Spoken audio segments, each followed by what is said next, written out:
Hi, I'm Dionysios, the owner of BuyCompanyName.com. Today we will discuss what is a website and how does it work.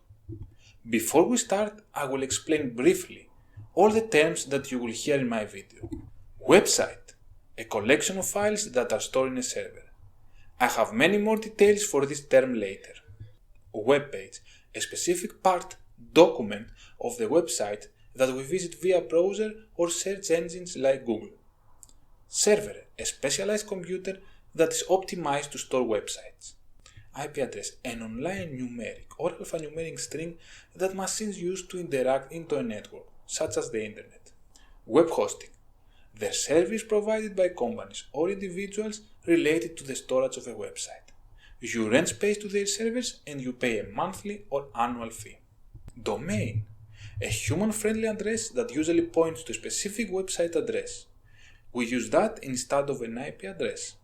Browser, a software program that is designed to display web pages. A good example is Google Chrome. Search engine, a website that stores information for a lot of websites and presents results based on a visitor's search terms. Google is a search engine. HTML, it's a computer language that helps our browser to understand a web page organization. For example, what's the title or the paragraphs on a page? CSS works with HTML and provides style to a web page. For example, the color of a web page or the size of the letters. JavaScript, it's a programming language that gives life to a web page.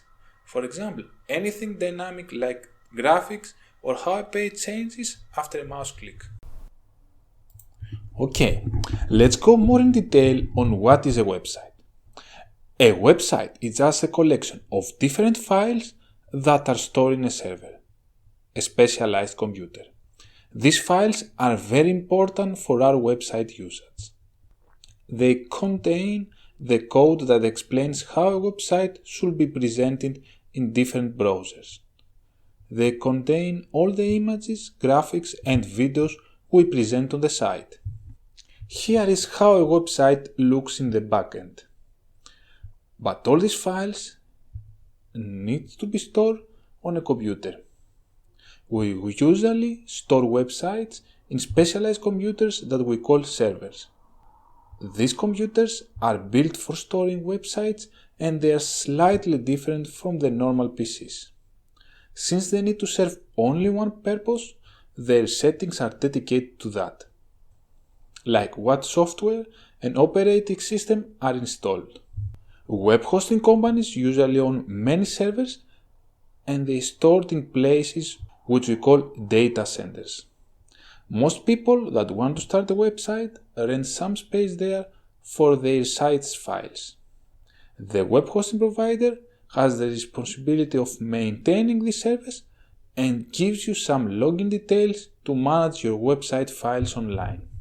You can even use your own PC to store a website, but you need to keep it open all day. You need also to install server software and learn some technical tricks to avoid security issues.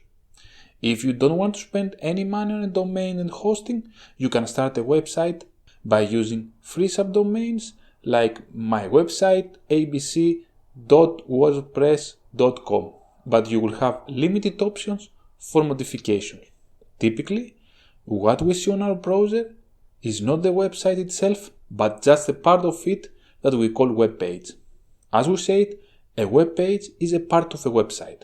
Specifically, it is just one of the documents of a website. When we read a blog post or we're checking a specific product page, then we're just viewing a web page. The same applies for the home page of a website, which is the first web page we see when we visit a site. But how these web pages come to life and we can see them on our browser? As you might already know, if two devices need to exchange any kind of file, like music, images, etc., they need to connect. Our browser will use the internet to find the location of these files. All online Connect devices have a unique number or alphanumeric string assigned to them. The server that stores a website has an assigned IP too. The goal of our browser is to find out what is that IP and then connects with the server. As a result, the server will send to our device the document, meaning web page, we requested. Here comes the domain name that plays a huge part in that process. Since we are not so good at memorizing huge numbers, we use domain names instead. So the primary purpose of the domain name is to use it as an easier way to identify a website's location. Our browser uses the DNS system to find out what is the IP address server behind the domain name we use. During this process, we will ask some DNS servers until it finds the answers. DNS servers store details about what IP is related to each domain name. The process is a bit more complicated since not only one DNS server is used, but let's keep it simple for that video. After the browser finds the IP address, a connection between our device and the server is established. During that connection, the server sends all the necessary details to our browser. When sometimes you see error messages or you can't open the website, that usually means there is a problem on the server side. Maybe the server has some connection problems or it has some hardware issue. The main technologies that websites use are HTML, CSS and JavaScript. Our browser knows how to use these technologies and presents the web page the right way. HTML, CSS and JavaScript are lines of code included in specific documents that end with .html, .css or .js. They are instructions for the browser on how to display each element of the web page. You can actually see these instructions code. Press right click on your mouse and choose to inspect code if you use Google Chrome.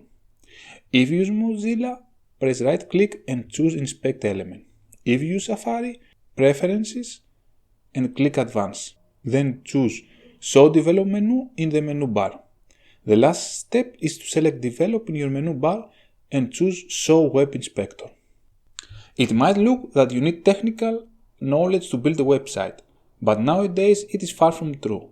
You can use free website builders such as WordPress, Drupal, Wix and so many other choices. So not having coding knowledge is not more an excuse for not starting a website. For the last part, we will see some common types of websites. Consider that many websites can be a combination of these types. E-commerce website. It is used to sell products or services to consumers online. Blog. When an individual or company creates posts answering people's questions or sharing his stories. Many websites, even if they are not mainly blogs, include a blog section on their site to attract more website traffic. Search engine. A site that keeps a copy of every web page can find and then presents each web page based on a user's search query. For example, if someone is searching how to travel to Europe, a search engine will present the most relevant web page based on some criteria. Social networking site. A website that most of the content is created by users. They can interact and exchange messages and any kind of media. Corporate website. They include a company's information, showcase their products or services, leadership details, history, and contact details. So, if you want to start a website with a quality host provider and a free domain for the first year, check my post link that you will find in the description or the first comment of this video. I really appreciate if you subscribe in my channel and like this video. I will keep adding more helpful content like that. Please leave a comment on the topic that you want from me to create a video for. Bye!